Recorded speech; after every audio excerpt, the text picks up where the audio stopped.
Vírgula para isolar aposto. Aí a gente acaba que conecta um pouquinho com a da aula da vez passada ali, ó. Ela morou. Então aqui é exatamente o caso que eu falei que você que sempre cai. Isso aqui foi lá da prefeitura de Japim. Assinale o item em que a vírgula foi usada para isolar o aposto. Então, lembra que aquele caso lá que a gente falou? Esse caso é o que sempre cai. Já morou em Natal, Fortaleza, São Paulo. Então, o exemplo que eles vão te pedir vai ser muitas vezes dessa forma, sim. Os dois rapazes, Rodrigo e Paulo, eram primos. Com muito cuidado, a advogada analisou o documento. A igreja era pequena e pobre, os altares, humildes. Você ainda não sabe, mocinha vaidosa, que a vida é difícil. E aí, conseguiu identificar algum caso aí? Mesmo que você não saiba a resposta, mas se identificar algum, todas estão certas. E você vai ter que achar aquela que eles usaram para isolar o aposto. Nós temos inúmeros casos. Isolar aposto, São Paulo considerada metrópole, que é uma explicação. Elipse, que deixa de falar. Vírgulas, que é para o caso mais clássico, né? Ventania, árvore, tal, tal, tal. Deixa eu te mostrar só um outro aqui, ó.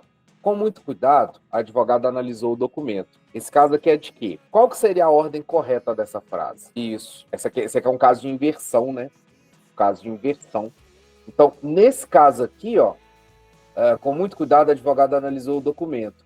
Eles colocaram advérbio, mas é inversão também. Também é advérbio porque esse com muito cuidado, ele está sendo advérbio do analisou, mas aqui é um caso claro de inversão. O se é sujeito verbo aqui, ó. Advogado é sujeito, e ela está lá na frente, e o objeto que está depois. Aqueles considerados advérbio é também, porque o analisou, ele é advérbio de com muito cuidado. É o jeito que ela analisou, é também. Então, o primeiro que você falou não é porque ele é enumeração, ó, já morou em Natal, vírgula, Fortaleza e São Paulo. É o caso mais clássico, comprou pão, vírgula, leite, é o caso mais clássico. Esse aqui, ó, os dois rapazes, Rodrigo e Paulo, eram primos. Explicação de um termo anterior, aposto. Ó, quem são os dois rapazes? Rodrigo e Paulo. Tá explicando, ó. Tá explicando. Tem que ter cuidado com essas daqui, tipo a E, ó. Te pediu o aposto. O aposto é uma explicação. A letra E, ó, você ainda não sabe, mocinha vaidosa, que a vida é difícil. Parece uma explicação, ó. Só que não é. Por quê? Porque tá falando diretamente com a pessoa. Então, você tem que ter cuidado nesses casos que eles forem te fazer prestar atenção no qual que é o caso. Aposto e vocativo, foram os que a gente viu da vez passada, eles são muito parecidos. Muito parecidos. Tá? Então, aqui vai ser a B, tem que estar explicando quem são os dois rapazes. Mas se você não ficar muito esperto, você ia marcar a El, porque mocinha vaidosa. Assim, ó, esse aqui está explicando o que é a mocinha. Não. Porque se tivesse aqui em cima, ó, você ainda não sabe, mocinha, e aí entre o parênteses e entre a vírgula fosse vaidosa demais, aí sim, que aí ia estar dando uma característica para mocinha. Mas aqui no caso não está dando uma característica, ele está falando diretamente. Então o vocativo serve para isso. Beleza? Então vai tentando identificar os casos. Você vê que o negócio é mais complicado do que parece. E assim, você fica horas, cara. Um dos seus problemas vai ser esse, é tentar identificar o caso rápido. Porque esse tipo de análise é muito difícil. Você tem que ficar um tempão rodando e caçando os trem. Você não vai ter muito tempo, né? Então, assim, já tem que identificar um ou outro, já vai marcando e vai embora.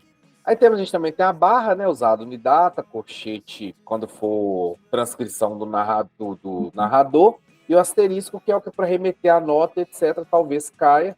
Então vale a menção aí. Então, exercício de. Esse aqui, junta os dois, que esse aqui é colocação e vírgula. O pessoal tá começando a apertar o garrote agora, em vez de dar uma só com a questão do faz tudo, vamos fazer tudo. Então, a Polícia Civil de São Paulo, investigador, você foi da banca VUNESP. Assinale a alternativa correta quanto à pontuação e a colocação pronominal. Pessoalmente, eu prefiro esse tipo de questão. Porque, às vezes, o conhecimento é muita coisa, não dá para você saber tudo.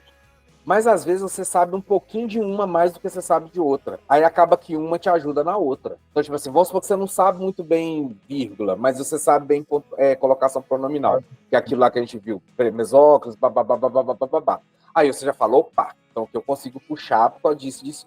Aí fica mais fácil. Eu praticamente prefiro. O pessoal é um pânico desse trem aqui, mas eu prefiro desse jeito, porque uma coisa ajuda a outra. E aí você olha do jeito que você acha melhor de fazer, ó. Infelizmente se transformou, então qual que é o caso da colocação pronominal? Vai ser onde você tem o verbo e o pronomezinho aqui, ó. Então, infelizmente, se transformou, o ímpeto de H no passo lento, depois casamos. Depois que casamos, infelizmente, se transformou. Quando você estiver na prova lá, risca essas coisas, vai lá e marca aqui, porque você vai estar no apavoro, você tem que fazer rápido, e se toda hora você tiver que ficar lendo a frase toda, para você achar o pronominal aqui, você vai gastar tempo demais. Então já marca, fala, ó, é aqui que eu tenho que olhar, ó, o resto da frase não tem pronome, ó, é aqui que eu tenho que olhar, o resto não tem, aqui que eu tenho que olhar, aqui que eu tenho que olhar, e aqui que eu tenho que olhar. Pronto. Aí na hora que você for voltar de novo, você já consegue localizar. Outra manha que eu sempre fiz em concurso e sempre deu certo, é você já pegar os casos, que assim, por isso que eu gosto de regras de ouro, assim, tipo, pronome é colocação pronominal. Uma das regras de ouro que a gente falou naquela aula lá. Você jamais começa uma frase com o pronome oblíquo daqueles lá. Jamais. Por quê? Igual você acabou de falar na outra regra ali que você lembrou que você está afiado, para ele vir na frente, alguma coisa tem que puxar. Então, se alguma coisa tem que puxar para ele vir na frente, obviamente ele não pode começar uma frase. Exatamente. Você já elimina a letra D. Mas você vê como é que isso ajuda, né? E você sabendo dessa regra de aço, você fala, não, essa regra funciona. Eu jamais vou poder começar com o se ali. Tinha que ser transformou-se. Não poderia ser se transformou. Claro, aí você tem que lembrar que esse se ali, ele está atuando como pronome. Se ele fosse o se de talvez, aí era outra coisa, né? Aí se fosse o se, sei lá, uma frase, mas se fosse uma frase com o se do talvez, aí era outro se, não é esse se aqui que é o se do reflexivo. Então a gente já eliminaria uma. Então tente, o mais importante do que você acertar ou não, porque esses exercícios têm 1 bilhão, você vai acertar um, errar o outro. O mais importante é você tentar entender o processo. Então qual que é o processo? Regra de aço. Não começamos com o pronome. E essa regra, eu gosto também muito de derivar regras, tá? Então, se você não começa, olha só, você tem uma vírgula. Acabamos de falar, olha como é que o conhecimento vai uma coisa puxando a outra. Nós acabamos de falar que as coisas, os elementos dentro das orações, eles são compartimentados em blocos. Por isso que você não pode pôr uma vírgula que separa outro bloco, porque os blocos eles são interligados. Então, quando você tem uma vírgula, a vírgula ela representa uma pausa também. Então, da mesma forma que você não pode iniciar aqui, você também não pode colocar dessa forma aqui, ó. Porque quando você tem o infelizmente, aqui ele está quebrando.